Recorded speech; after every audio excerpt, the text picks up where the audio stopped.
This is not to say that fundamental religion is governed by alien forces, for we understand that fundamental religion has been well established in your world. What we are saying here is that the impulses for this, and the mechanisms for this will be supported by the visitors, and used for their own purposes. Therefore, great care must be given by all who are true believers in their traditions to discern these influences, and to counteract them if possible. Here it is not the average person in the world that the visitors seek to convince, it is the leadership. The visitors firmly believe that, if they do not intervene in a timely manner, humanity will destroy itself and the world.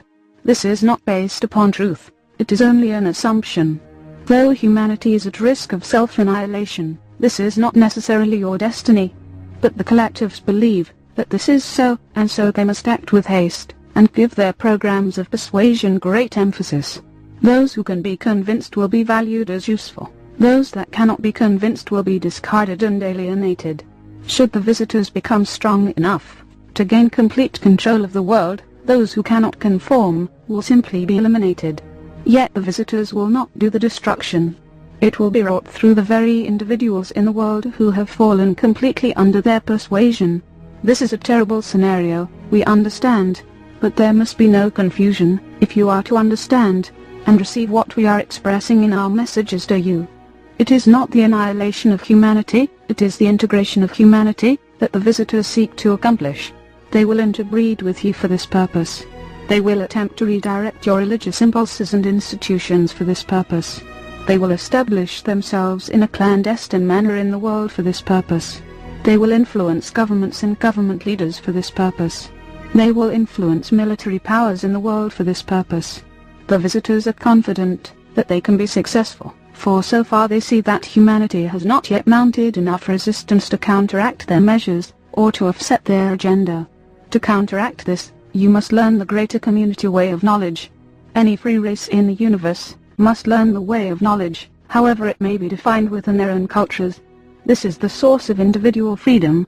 This is what enables individuals and societies to have true integrity, and to have the wisdom necessary to deal with the influences that counteract knowledge, both within their worlds, and within the greater community. It is, therefore, necessary to learn new ways, for you are entering a new situation with new forces and new influences. Indeed, this is not some future prospect, but an immediate challenge. Life in the universe does not wait upon your readiness. Events will happen, whether you are prepared or not. Visitation has occurred without your agreement, and without your permission, and your fundamental rights are being violated to a far greater degree than you yet realize. Because of this, we have been sent, not only to give our perspective, and our encouragement, but also to sound a calling, an alarm, to inspire an awareness and a commitment. We have said before, that we cannot save your race through military intervention. That is not our role. And even if we attempted to do so, and garnered the strength to carry out such an agenda, your world would be destroyed. We can only advise. You will see in the future a ferocity of religious belief expressed in violent ways, carried out against people who disagree, against nations of less strength, and used as a weapon of attack and destruction. The visitors would like nothing better than for your religious institutions to govern the nations. This you must resist.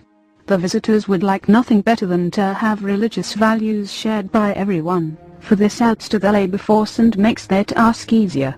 In all of its manifestations, such influence fundamentally reduces down to acquiescence and submission, submission of will, submission of purpose, submission of one's life and abilities. Yet this will be heralded as a great achievement for humanity, a great advancement in society, an unification for the human race, a new hope for peace and equanimity, a triumph of human spirit over human instincts. Therefore, we come with our counsel, and encourage you to refrain from making unwise decisions, from giving your life over to things that you do not understand, and from acquiescing your discernment and your discretion, for the sake of any promised reward. And we must encourage you not to betray knowledge within yourself, the spiritual intelligence with which you were born, and which now holds your only and greatest promise. Perhaps in hearing this, you will view the universe as a place devoid of grace. Perhaps you will become cynical and afraid, thinking that avarice is universal. But this is not the case. What is needed now is for you to become strong, stronger than you are, stronger than you have been. Do not welcome communications with those intervening in your world until you have this strength. Do not open your minds and hearts to visitors from beyond the world, for they come here for their own purposes. Do not think that they will fulfill your religious prophecies or greatest ideals, for this is a delusion. There are great spiritual forces in the greater community, individuals, and even nations, that have achieved very high states of accomplishment, far beyond what humanity has demonstrated thus far. But they do not come and take control of other worlds. They do not represent political and economic forces in the universe. They are not involved in commerce beyond fulfilling their own fundamental needs. They rarely travel, except in situations of emergency. Emissaries are sent to help those who are emerging into the greater community, emissaries such as ourselves.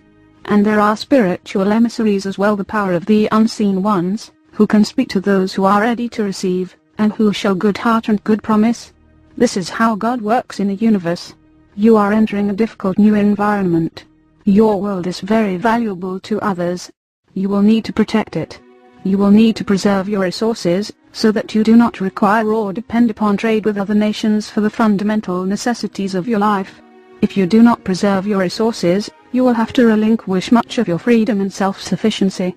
Your spirituality must be sound. It must be based upon real experience, for values and beliefs, rituals and traditions can be used, and are being used by your visitors for their own purpose. Here you can begin to see that your visitors are very vulnerable in certain areas. Let us explore this further. Individually, they have very little will, and have difficulty dealing with complexities. They do not understand your spiritual nature, and they most certainly do not understand the impulses of knowledge. The stronger you are with knowledge, the more inexplicable you become, the harder you are to control, and the less useful you become to them, and to their program of integration. Individually, the stronger you are with knowledge, the greater challenge you become to them. The more individuals that become strong with knowledge, the more difficult it is for the visitors to isolate them. The visitors do not have physical strength. Their power is in the mental environment, and in the use of their technologies. Their numbers are small compared to yours. They are wholly reliant upon your acquiescence, and they are overly confident that they can succeed. Based upon their experience so far, humanity has not offered significant resistance. Yet the stronger you are with knowledge, the more you become a force that opposes intervention and manipulation, and the more you become a force for freedom and integrity for your race. Though perhaps not many will be able to hear our message, your response is important. Perhaps it is easy to disbelieve our presence and our reality, and to react against our message, yet we speak in accordance with knowledge. Therefore, what we are saying can be known within you, if you are free to know it. We understand that we challenge many beliefs and conventions in our presentation. Even our appearance here will seem inexplicable, and will be rejected by many. Yet our words and our message can resonate with you, because we speak with knowledge. The power of truth is the greatest power in the universe. It has the power to free. It has the power to enlighten. And it has the power to give strength and confidence to those who need it.